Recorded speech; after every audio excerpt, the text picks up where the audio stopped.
인근 지구대를 향해 달리는 이 여인. 뭔가 큰일이 일어난 모양입니다. 무슨 일로 오신 거죠? 남편이 없어졌어요. 연락이 안 돼요. 사흘째 남편이 흔적도 없이 사라졌다는 실종 신고였습니다. 저희 남편입니다. 잘 좀 봐주세요. 네? 경찰의 연락만 기다릴 수는 없는 것. 아들입니다. 시어머니와 거리로 나섰습니다. 어머니, 저쪽에서 나눠주고 올게요. 그래라. 남편의 행적을 찾아 동분서주하는 아내. 그런데 시어머니의 태도가 좀 이상합니다. 아니, 아들을 잃은 어머니 맞습니까? 그리고 보름 후 급한 연락을 받고 아내가 달려간 곳엔 시어머니가 그녀를 기다리고 있었습니다. 어머니, 우리 명균이 찾았다. 어디 있어요? 저기 눈앞에 펼쳐진 것은 넓은 저수지뿐인데 사라진 남편은 어디에 있다는 걸까요? 이 가족의 숨겨진 비밀이 지금 밝혀집니다. 3년 전 얘기 안 해! 성난시 혼잡구려하던 식당에 오늘도 불청객이 찾아왔습니다. 그리고 이럴 때면 등장하는 흑기사 같은 이 남자. 이 자식들이 성난씨한테서 안 떨어져! 아이고, 평생 싸움에서 이겨본 적 없는 농사꾼이지만 그녀만큼은 지키고 싶은 남자 명균 씨입니다. 그만해요, 제발. 내가 돈 다 갚을게요. 아줌마, 서로 인간된 돈을 나면 삽시다. 우리도 이러고 싶지는 않으니까 돈 좀 갚으라고! 이래서 사채빚이 무서운 겁니다. 그런데 아까부터 이 모든 광경을 지켜보는 한 남자가 있었습니다. 다쳐서 어떡해요. 아이, 괜찮습니다. 그리고 앞으로 저놈들 또 오거든 언제든지 저 부르세요. 나쁜 놈들이 여자 혼자 장사한다고 야빠서 그래요. 그래도 그렇게 뛰어들지 마세요. 제가 너무 죄송해요. 괜찮아요. 사랑은 용기 있는 자만이 쟁취하는 거겠지요. 명균 씨와 성란 씨는 이렇게 한 쌍을 이루게 됩니다. 그런데 식당 주변을 맴도는 이 남자는 대체 누굴까요? 그렇게 1년이 지났습니다. 천지신명에 우리 아들 낙태 가로막는 악귀를 싹 물리쳐 주시옵소서. 아니, 이건 또 무슨 해괴한 행동입니까? 어머니. 시끄럽다. 부정타니까 얼른 들지 못해. 고생 끝 행복 시작일 줄 알았던 명균 씨와의 결혼은 산 넘어 산이었습니다. 궁합이 안 좋다는 이유로 시어머니의 짓궂은 앵마기 의식이 오늘도 그칠 줄 몰랐는데요. 바로 그때 아니 제가 식사가 좀 늦었는데 지금 돼요? 어서 와요. 들어가. 이 남자 1년 전 성란 씨를 지켜보던 그 사람 아닙니까? 못하냐? 얼른 물 갖다 드려. 사실 이 남자 길수 씨는 식당의 오랜 단골 손님. 이젠 남편이 된 명균 씨보다 더 오래전부터 성란 씨를 마음에 품었으나 결국 짝사랑으로 끝나고 말았습니다. 얘다.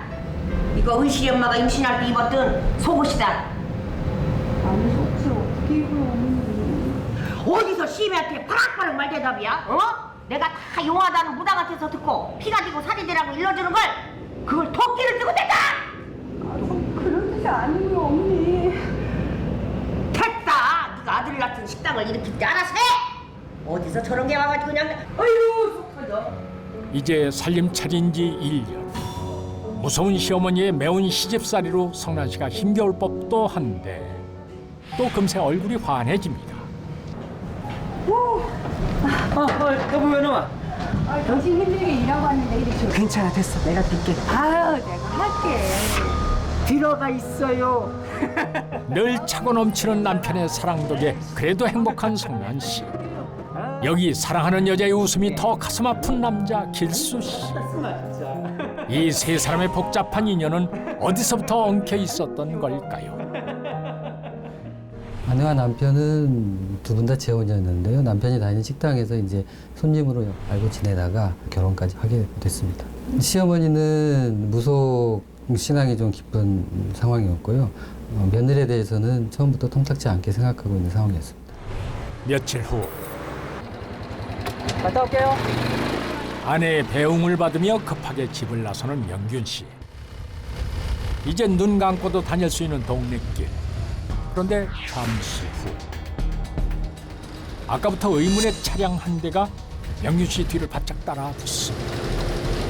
너무 가까운 것 같아요. 위험하니까 좀 떨어져서 오세요. 다시 출발한 명균 씨.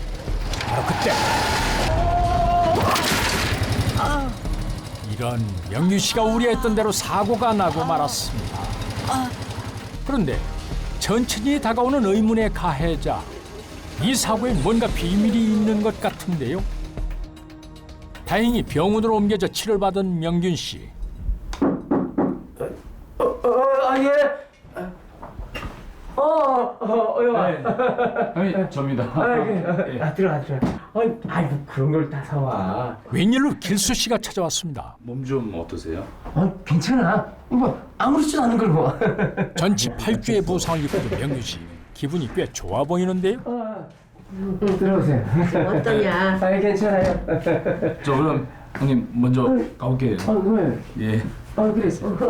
안 나갈게 멀리. 성란 씨는 자신의 주변을 맴도는 길수 씨가 영 불편한 모양입니다. 저 사람 왜 자꾸 찾아오는 거예요? 왜 그래? 나 때문에 찾아왔는데. 그래, 통장은 확인해봤어? 예. 여보, 우리 이제 살 좀 피겠어. 이거 봐. 이렇게 해도 돼? 통장 속에 든 거액의 보험금. 그날 명균 씨의 사고는 정말 우연히 일어난 일이었을까요? 뭐 수사 기록에 의하면은 아내가 어느 날 낙지가 먹고 싶다고 해서 남편이 오토바이를 타고 이제 가던 중에 갑자기 뒤에서 차량이 후방 추돌을 해서 전치 8주에 중상을 입은 상황이었습니다. 그로 인해서 남편과 아내는 보험금으로 1억 3천만 원 정도를 수령했고요. 단순한 교통사고로 알고 있었고 가족들 모두 그 사고 이면에 어떠한 일이 있는지는 전혀 알지 못했습니다. 그렇게 2년이 흐른 어느 날 성란 씨가 다급히 향한 곳은 인근 지구대입니다. 무슨 일로 오신 거죠? 남편이 없어졌어요. 연락이 안 돼요. 언제부터 연락이 안 되신 거죠? 3일 전에 상가집 간다고 나가고부터요. 사흘 전 이거 마시고 가. 아이, 나 쓴 거 마시면 속에 부대끼는데. 아, 마셔. 어머님이 해오신 거야. 당신 이거 안 마시면 큰일 나. 알았어. 그때까지 남편은 평소와 다름없는 모습이었습니다. 갔다 올게. 너무 늦게 있지 마. 알았어. 그렇게 나간 남편은 그날 이후 아내에게 연락 한 통 없이 사라져 버렸습니다. 성란 씨가 다급하게 실종 신고를 하고 있던 바로 그 시각 시어머니는 집에 있었습니다. 그런데 서랍장에서 아들 명균 씨의 옷가지를 챙기더니 어딘가로 전화를 겁니다. 그래. 챙기라는 대로 다 챙겼어. 혹 이 전화의 주인공이 명균 씨는 아니겠지요? 그리고 잠시 후 집을 나온 그녀가 누군가를 만납니다. 자, 챙겨오라던거. 옷가방을 받은 사람은 이내 시어머니에게 뭔가를 건넵니다. 이렇게만 하면 된다는 거지? 그런데 보기에도 무시무시한 흉기. 대체 이걸로 뭘 하려는 걸까요? 그날 밤. 이게 무슨 일입니까? 흉기를 든 시어머니가 잠든 며느리를 향해 다가갑니다. 설마 무서운 생각을 하고 있는 것은 아니겠지요? 이거 지켜보기도 불안합니다. 아이고, 다행입니다. 칼이 향한 곳은 며느리의 머리만.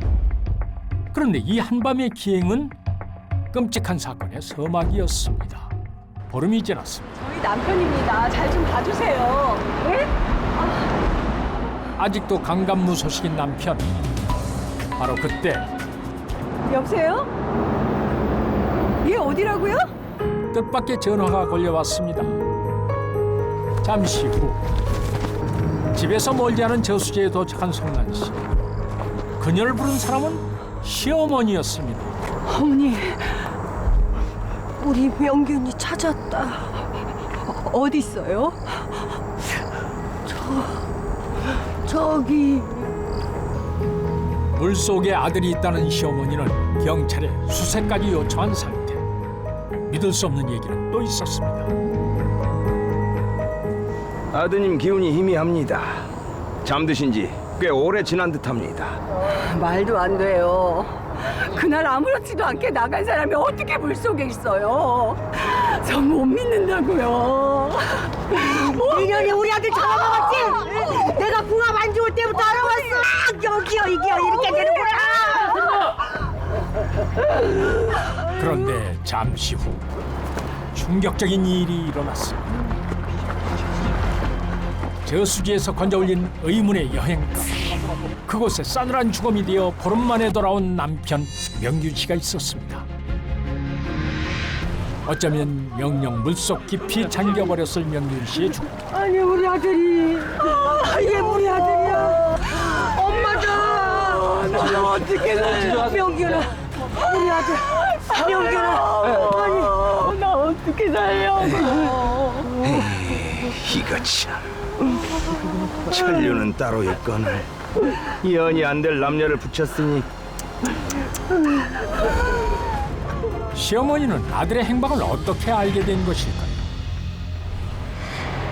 보름 전 흔적도 없이 사라진 아들을 찾기 위해 지푸라기라도 잡는 심정으로 무속인을 찾았던 정자 씨. 어디 있는지 좀 보이는 거 없으세요? 일단 들어가시지요.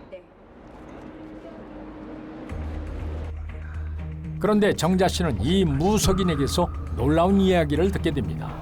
그 며느리 사주가 아들을 물속으로 홀릴 사주야. 과학적으로 설명할 수는 없지만 아들이 있는 곳이라며 한 장소를 지목하는데요. 거기 저수지잖아요. 어머니가 평소에 그 무속 신앙이 강했는데 애타는 마음에 그 무속인을 찾아가서 물어보니까 남편의 시신이 그 인근 저수지에 있다. 그렇게 가르쳐줘서 실제로 사설 잠수를 동원해서 저수지를 수색한 결과 남편 시신을 찾게 됐습니다. 그 당시에 경찰이 그 부검을 한 결과 장기에서 수면제 성분이 검출됐고요. 시신의 그 상태나 위치 여러 가지 정황으로 볼 때 타살에 강력한 의심을 가질 수가 있었습니다. 그래서 그 당시부터 수사를 했지만 명확한 증거가 나오지 않아서 결국 6년 동안 미제 사건으로 남아있게 됐습니다. 그렇게 범인을 찾지 못하고 6년이 흐른 어느 날, 한 남자가 무속인을 찾아 다짜고짜 내민 것은 6년 전 사망한 명균 씨의 사진. 아니 이건 이 사람은 당황하는 무속인 앞에 사진을 가지고 온 사람은 놀랍게도 성난 씨를 짝사랑하던 단골손님 길수 씨였습니다. 아무것도 묻지 마시고 원혼 막는 부적인 하나 써주십시오. 길수 씨의 얘기를 듣던 무속인, 지폐 한 장과 함께 사진을 돌려주는데요. 이게 뭡니까? 돌아가시고 이건 여기까지 온 차비입니다. 그런 게 어디 있어요? 원혼이 사무쳐서 그러는데 내가 무슨 수로 막나? 써준다고 해결될 게 아니야. 길수 씨가 공포에 질려 여기까지 온 건 2주 전 그 일 때문이었습니다.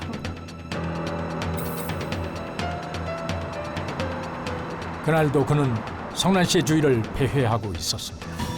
6년을 한결같이 여자의 곁을 지키는 길수 씨의 순정, 참 대단합니다. 이제 용기를 좀 내보려는 걸까요? 실례하겠습니다. 그런데 누구시죠? 경찰입니다. 수사에 협조 좀 해주시죠. 제가 뭘 협조할 게 있다고 그래요? 경찰의 방문에 길수 씨의 표정이 어두워집니다. 잠시 후 경찰이 길수 씨를 데리고 간 곳은 동네 작은 도로. 아 대체 뭘 말하는 겁니까? 아 경찰이 이렇게 무모한 사람을 몰아붙여도 되는 거예요? 그냥 확인만 하시면 됩니다. 무슨 확인이요? 그 얘기는 그때 끝난 얘기잖아요. 그런데 바로 그때 기묘한 일이 일어났습니다. 갑자기 비바람이 몰아치더니 서 있기조차 힘들 정도로 돌풍이 불기 시작한 겁니다. 모두를 놀라게 한 것은 길수 씨의 모자가 바람에 날아가 멈춘 장소 때문이었습니다. 이러지 마. 난 아무 잘못 없다고. 이러지 마. 길수 씨는 대체 왜 이렇게 두려움에 떠는 걸까요? 그러니까 8년 전 명균 씨의 뒤를 따라붙으며 오토바이를 들이받았던 그 운전자는 바로 길수 씨였습니다. 그런데 모자가 날아가 멈춘 곳이 하필 그 사고 현장이었던 겁니다. 사실 6년 동안 미궁에 빠진 사건에 관해서 경찰에서 이제 대대적으로 보험 수사팀을 꾸려서 재조사를 하는 과정에서 남편이 사망하기 2년 전에 발생한 교통사고에 대해서 주목을 하게 됐습니다. 참 흥미로운 일인데요. 그 현장 검증 내지는 이제 경찰이 입회해 조사하는 과정에 있어서 우연의 일치인지는 모르겠지만 갑자기 바람이 불고 또 어떤 기후가 악조건이 일어나고 가해자가 쓰고 있던 모자가 바람에 날려 벗겨지고 떨어진 장소가 바로 교통사고가 났던 그 현장이었습니다. 망자의 한일지도 모를 그날의 일은 두고두고 길수 씨를 괴롭힌 듯합니다. 그리고 마침내 거기 있는 거 다 압니다. 그래요. 내가 다 말할게요. 내가 다 얘기할게요. 대신 형사님들, 나랑 갈 데가 있습니다. 드디어 지난 6년 미궁에 빠졌던 한 남자의 죽음에 대한 진실이 밝혀지는 걸까요? 잠시 후 어서 오세요. 성난 씨를 당황시키며 등장한 사람은 바로 길수. 여긴 어떤 일이에요? 성란 씨, 사랑하는 여인 앞에서 그가 털어놓은 이야기는 다 이 여자 때문이에요, 형사님들. 네? 지금 무슨 소리 하는 거예요, 길수 씨? 길수 씨는 무슨... 제가 왜 그랬겠어요? 이 여자 원흉이에요, 원흉. 원흉이라고요. 다 이 여자가 시켜서 하는 일이란 말입니다. 아니 이건 대체 무슨 소리입니까? 그러니까 이 모든 사건의 시작은 9년 전으로 돌아갑니다. 성란 씨, 제일 좋은 걸로 골라왔어요. 안 그러셔도 되는데 매번 정말 고마워요, 명길 씨. 일단 앉으세요. 차라도 한 잔 드릴게요. 괜찮은데. 그럼 잠깐 앉아 있을게요. 가게를 드나들며 성난 씨에게 마음을 뺏긴 명균 씨. 그런 두 사람을 김길수가 늘 지켜보고 있었습니다. 그런데 야, 양성란. 너 저 새끼한테 아주 꼬리 잘 친다. 너 좀 찌그러져 있어. 껴들지 말고. 사실 두 사람 사이엔 숨겨진 비밀이 있었습니다.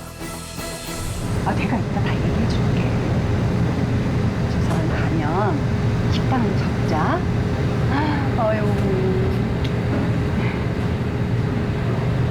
뭔 소리야? 이미 오랫동안 동거한 김길수를 두고 명균 씨에게 접근한 양성란. 그녀에겐 동거남 김길수에게도 말하지 않았던 아주 치밀하고도 무서운 계획 하나가 있었습니다. 자기 있잖아. 왜 우리 그 호구 꼬셔서 돈 좀 만져보는 거 어때? 돈? 어떻게? 한 몇 달 살면서 보험 빵빵하게 들어놓고 보내버리면 되지. 그게 가능해? 내가 누구야? 천하의 양성란이야. 아무 걱정하지 마. 그렇지, 양성란.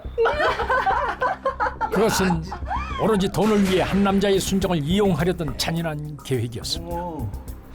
물론 명균 씨는 그들의 덫에 속수무책 걸려들었습니다. 그거 내가 드릴게요. 내가 드릴게요. 홀로 식당을 운영하며 힘들게 생계를 꾸려나가는 순박하고 착한 시골 촌부. 그것은 모두 거짓이었습니다. 김길수는 이 모든 상황을 지켜보며 차분히 기회를 엿보고 있었던 겁니다. 그리고 결혼 1년 후 그들에게 첫 번째 기회가 찾아왔습니다. 그것은 바로 교통사고를 가장한 살해 시도였습니다. 남편 몰래 보험을 9개나 들었지만 계획은 실패로 돌아갔습니다. 뭐야. 안 죽었잖아. 돈 앞에서 그들에겐 잔인한 본성만 남았습니다. 야, 대체 일을 어떻게 하는 거야? 왜 저희가 병까지 끌고 와? 거기서 한 방에 보냈어야지. 조용히 해. 누가 이렇게 될 줄 알았어? 그래도 보험은 받았잖아. 다음에 내가 한 방에 뭐 해버릴게. 저수지에 잠든 남자의 한이 진실을 밝힌 건 아닐까요?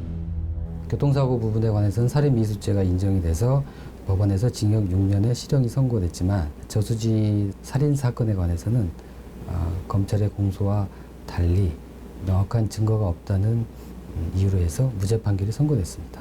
이 사건처럼 과학적으로 설명될 수 없는 어떤 방법을 통해서 수사의 단서가 또 밝혀져서 범인이 밝혀지는 경우도 간혹 있습니다. 일단 들어가서 얘기하시죠. 다 저 새끼가 시킨 거예요. 나 죄 없어요. 야, 네가 나한테 이럴 수 있어? 이거 보세요, 형사님. 이 여자가 이런 여자예요. 저한테 돈 벌 수 있다고 해가지고 협박을 했다니까, 형사님들. 됐고요. 일단 들어가시죠. 다들 봐도 콧바트리고 있네 정말. 자기가 뿌린 재앙을 피할 길은 어디에도 없습니다. 그건 악을 징벌한 하늘의 힘이 정말 있기 때문인지도 모르겠습니다.